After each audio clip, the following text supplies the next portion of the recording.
Hey guys, welcome back to my channel. Kung bago lang kayo sa channel ko, ako nga pala si Annalyn Tapa. Welcome kayong lahat. At kung hindi pa kayo nakapag-subscribe, i-click nyo lang ang subscribe button sa baba at pag-click nyo na rin ang bell notification para ma-notify kayo sa lahat ng mga videos na i-upload ko. Kung bago lang kayo guys sa aking YouTube channel, nag-upload ako ng mga video tips, video tutorial nang sa ganun ay mai-share ko ang kaalaman ko sa kapwa ko YouTubers, lalong-lalo na sa mga baguhan. Hi guys! Sa video na ito, i-share ko sa inyo kung paano gumawa ng intro or introduction sa inyong video na i-upload. At ito ay katanungan ng isa sa mga viewer ko na si Sir Junicio Alfici. So shoutout po sa inyo sir, thank you po sa tanong. So ang gamit natin dito guys is Canva. So napakaganda ng apps na ito guys. Itong Canva. So kapag mga content creator kayo, so dapat naka-install na ito sa inyong mga mobile. So pwede siya sa iPhone, pwede siya sa Android. Ang gamit ko is Android. So i-click natin ang Canva kapag na-install nyo na. So kapag first time nyo guys, so mag-sign up lang kayo, napakadali lang. Then, so nag-update na naman si Canva. So dito sa search box, i-search nyo kung ano yung gusto nyo. So dito rin ako gumagawa ng mga thumbnail, mga outro, banner. So napaka-helpful nito guys. Search nyo ang YouTube intro.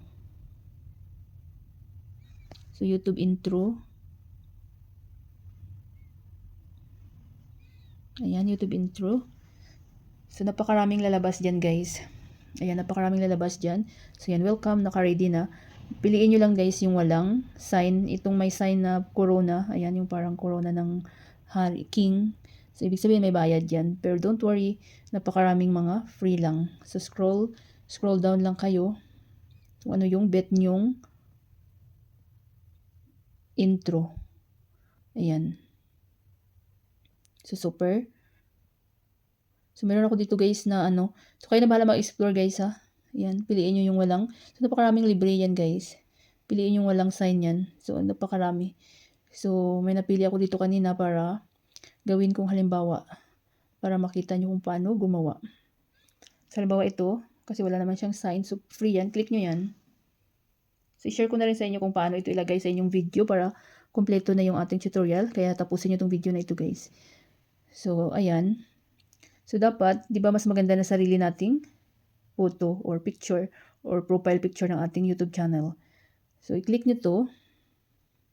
Ayan. Then nakalagay sa baba, replace. Then, so naka-ready na yung aking profile picture ng aking YouTube channel. So ayan.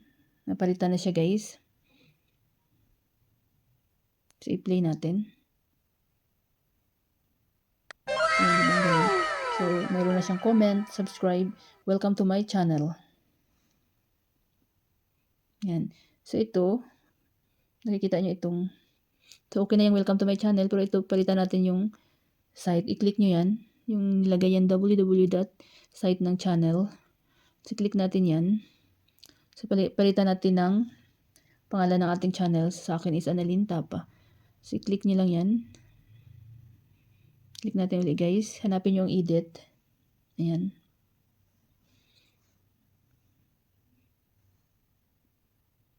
Then, Annalyn Tapa.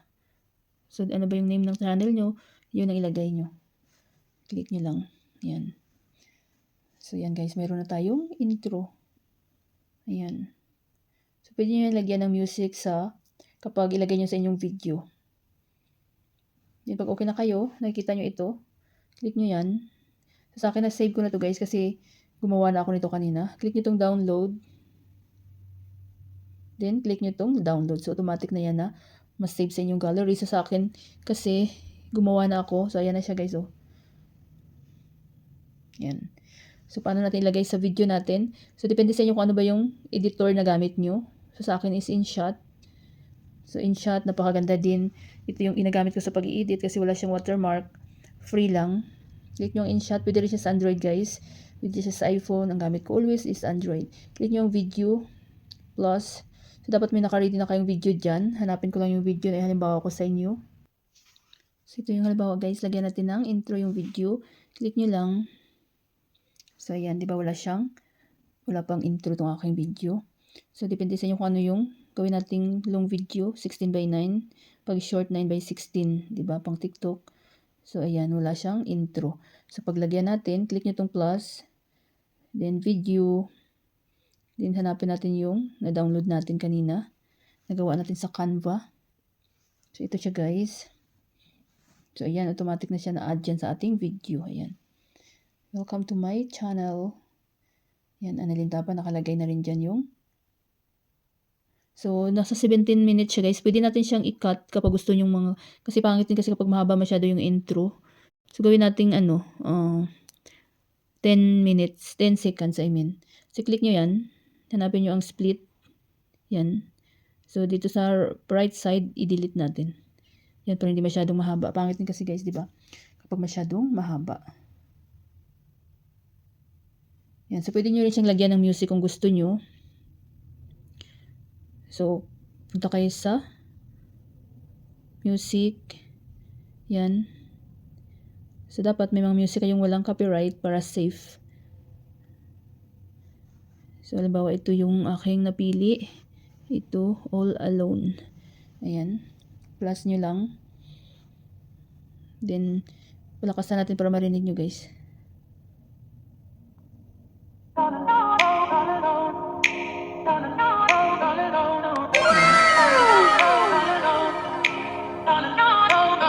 So, i-cut lang natin. Kasi para marinig na natin yung, split nyo lang ulit yung music guys. Split lang kayo lagi and delete. Yan. Welcome